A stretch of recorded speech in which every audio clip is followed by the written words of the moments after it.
एक बार गुरुजी जब बैठे हुए थे एम्पायर स्टेट में, तो गुरुजी के लेफ्ट हैंड साइड पे बैठी थी महबूबा मुफ्ती जी और मैं बैठी थी राइट हैंड साइड पर।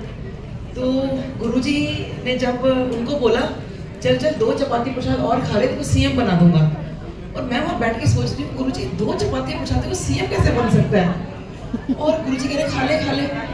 तो देखिए वो बाद में महबूबा मुफ्ती जी बनी भी है ना।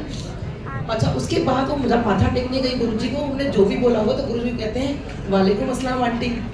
तो जैसे गुरुजी ने बोला ना वालेकुम अस्सलाम आंटी, मैं तो गुरुजी पे पूरी फिदा, मैंने कहा वाह गुरुजी क्या लग रहे हो ना, वालेकुम अस्सलाम आंटी। और मैं ना बड़ा बिल्कुल इतने प्यारे गुरुजी लग रहे थे, बड़े प्यार से बड़े अदब से बोला, सिर झुका के वालेकुम अस्सलाम आंटी।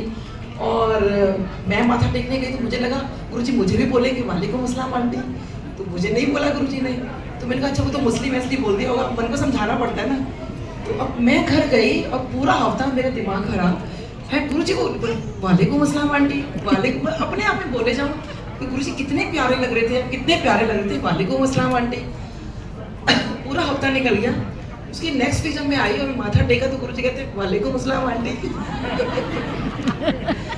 तो संगत जी कहने वाला गुरुजी जाने जाने तो सब कुछ पता है आपके बारे में। ऐसे ही एक बार हस्बैंड के पेट में बहुत दर्द था, कोई डायग्नोज नहीं हो पा रहा था, कुछ नहीं हो पा रहा था। तो मेरे को मेरे हस्बैंड ने कहा कि ना कुछ नहीं हो पा रहा, कैसे करें। मैंने कहा गुरुजी को बस जा रहे हैं ना, गुरुजी को बता देना कि पेट में बहुत दर्द है। कहते बड़ा अजीब नहीं लगेगा कि मैं खुद डॉक्टर हूँ और इलाज गुरुजी से पूछ रहा हूँ। तो मैंने कहा कोई बात नहीं, जब डायग्नोज नहीं हो पा रहा, खुद डॉक्टर होकर नहीं हो पा रहा, क्या गुरुजी से तो बताना ही है ना।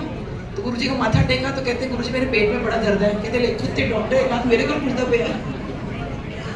तो गुरुजी को सब कुछ पता था हम बाहर क्या बात कर रहे हैं क्या नहीं कर रहे। और उनके बाद गुरुजी ने कुछ कहा नहीं, बस ऐसे आंटी ने बताया कि बहुत मजाक करते थे, हंस दिए। और लेकिन अगले दिन जब डॉक्टर के पास गए तो इलाज उनको मिल गया, डायग्नोज हो गया, दवाइयाँ शुरू हो गई। तो देखिए ये है गुरु महाराज जी की कृपा कि बस आपके माथा टेको से अरदास लगो। अरदास भी क्या उनको तो पता था सारा, वैसे सुपने सब सुन ही रखे फिर भी जो मुझे याद आ रहा है गुरुजी याद दिलवा रहे। गुरुजी देखो वहमों में कभी नहीं पड़ा करते थे कि हमें वहम नहीं करना। एक बार क्या हुआ, नवरात्रे चल रहे थे, तो नवरात्रों में हमारा बहुत वहम होता है कि प्याज खाएं कि नहीं खाएं। तो उस दिन अष्टमी या सप्तमी थी, मुझे ध्यान नहीं।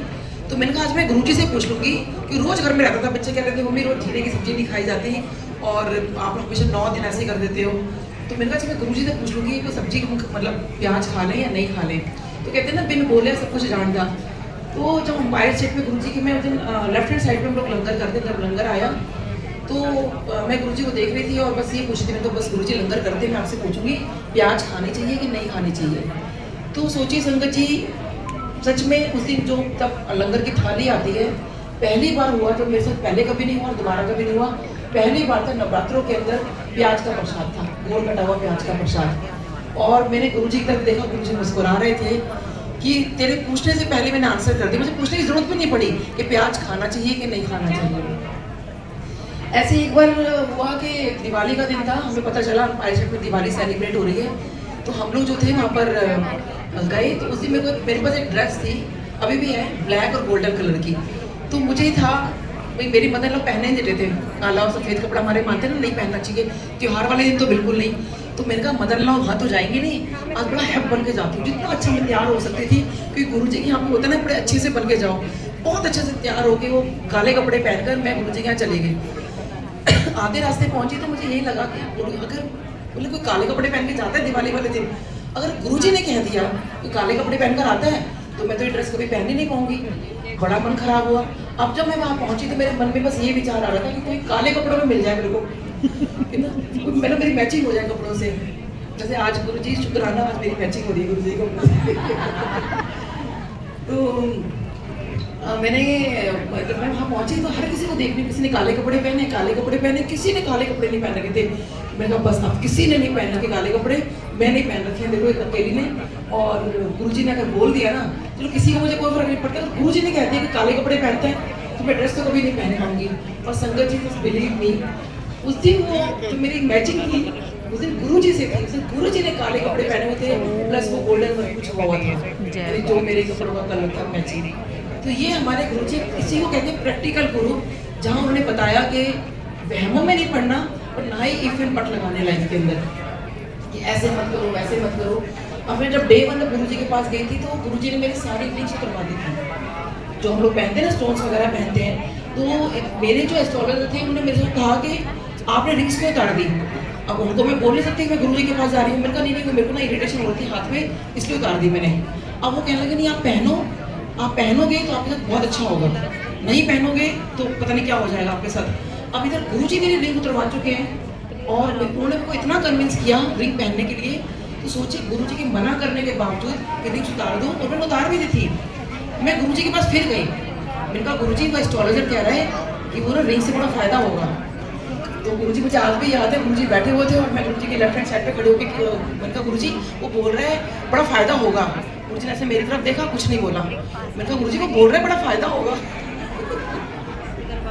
गुरु जी ने फिर मेरी तरफ देखा, फिर कुछ नहीं बोला। मैंने कहा गुरु जी एस्ट्रोलॉजर कह रहा है बड़ा फायदा होगा वो स्टोन पहनने से, तो पहन लो क्या। गुरु जी ने फिर मेरी तरफ देखा, कहते हैं एस्ट्रोलॉजर तो बहुत दफा हो जाए तो।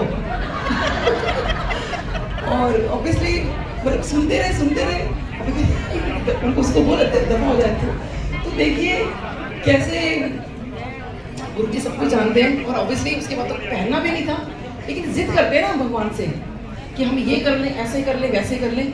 तो वो ये कि वहमों में ना पड़ो, जो गुरु जी ने हमें चीज़ें बताई हैं प्लीज़ वही प्रोटोकॉल जो है वो फॉलो करो। अभी किसी ने मेरे से पूछा कि आंटी हमें तो गुरु जी ने शिव पुराण पढ़ने के लिए बोला नहीं, हम शिव पुराण पढ़े ना पढ़े। देखिए मैंने जो शिव पुराण पढ़नी शुरू की वो इसलिए कि मुझे पता है गुरु जी कहते थे शिव पुराण पढ़नी चाहिए, तो इसलिए पढ़ो।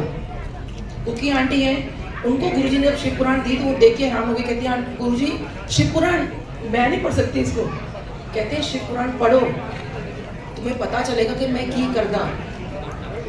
और ये कई पुरानी संगत को बोली कि मैं की करदा, तो गुरु जी क्या करते हैं वो शिव पुराण से हमें बहुत सारी चीज़ें पता चलेंगी।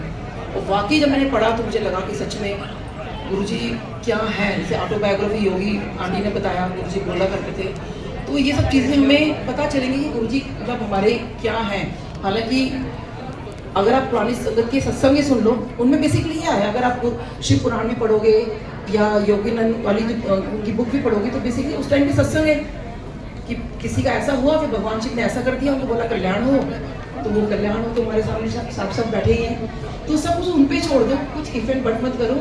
ऐसे में अपने पेशेंट अपने नेबर का सुनाती हूँ, हालांकि मैंने काफ़ी शेयर किया है। तो गुरु जी हमारे भगवान हैं। तो एक दिन हमारे घर में सत्संग था, मैंने उनको नहीं बुलाया, बाकी सबको बुलाया। क्यों नहीं बुलाया उनको? क्योंकि IPS ऑफिसर और बड़े अखड़ दिमाग के, तो मुझे लगा कि मैं इनको बुलाऊंगी, ये पूछेंगे किस इंसान को पूछते हो, लड़ाई हो जानी है मेरे नेबर से, तो बेटर है नेबर को ना बुलाऊं। और वो नेबर को नहीं बुलाया। अगले दिन होली थी, वो रंग लगाने हमारे घर आए और उनको मैंने बिठाया। तो मैंने कहा आप ना बड़े लकी हो। कहते क्यों? मैंने कहा सॉरी आपको कल मैंने बुलाया नहीं था, लेकिन जिस सिंहासन पे हमने गुरु जी का उनको बिठाया था तो फर्स्ट आप पर्सन हो जो बैठ रहे हो यहाँ पे। तो कहते कौन से गुरु जी? तो पीछे स्वरूप लगा था, मैंने कहा ये वाले गुरु जी। तो कहते अरे आप जय गुरु जी, आप गुरु जी के पास आते हो? तो मैंने कहा हाँ जी। आप भी? कहते मैं तो 96 97 से जा रहा हूँ। मैं कहा इतनी पुरानी संगत मेरे घर के सामने। और मैंने कहा अच्छा मुझे गुरु जी के बारे में बताओ। क्या उन्होंने बाद में बताया और मेरे को कहते हैं कि डॉक्टर साहब गुरु जी को समझते क्या हो। और जब मैंने पहले सत्संग शेयर किया ना, उन्होंने ब्रह्मांड, जो मैंने पेशेंट ने कहा कि ब्रह्मांड दिखाया था उनको, इन दो लोगों ने मेरे से क्वेश्चन सेम क्वेश्चन किया कि आप गुरु जी को समझते क्या हो। और जब इन्होंने कहा तो मैंने कहा नहीं गुरु जी है, महापुरुष है, मतलब भगवान नहीं बोला मैंने। तो कहते हैं डॉक्टर साहब मैं जब गुरु जी के पास जाया करता था ना, उनको बता के जाया करता था मैं इधर जा रहा हूँ। तो कहते थे तो इतने आप मेरे चरण दबा। तो अब उनको जाना पड़ता था, गुरु जी का हुक्म है चरण दबाना है, आप आओ। तो वो कहते मुझे जाना पड़ता था। तो कहते हैं कि मैं गुरु जी से पूछता था गुरु जी आप भगवान हो? मुझे बड़ी हैरानी, मैंने कहा आपने गुरु जी से ऐसे पूछ लिया कि आप भगवान हो? कहते मैं ऐसे बोलता था।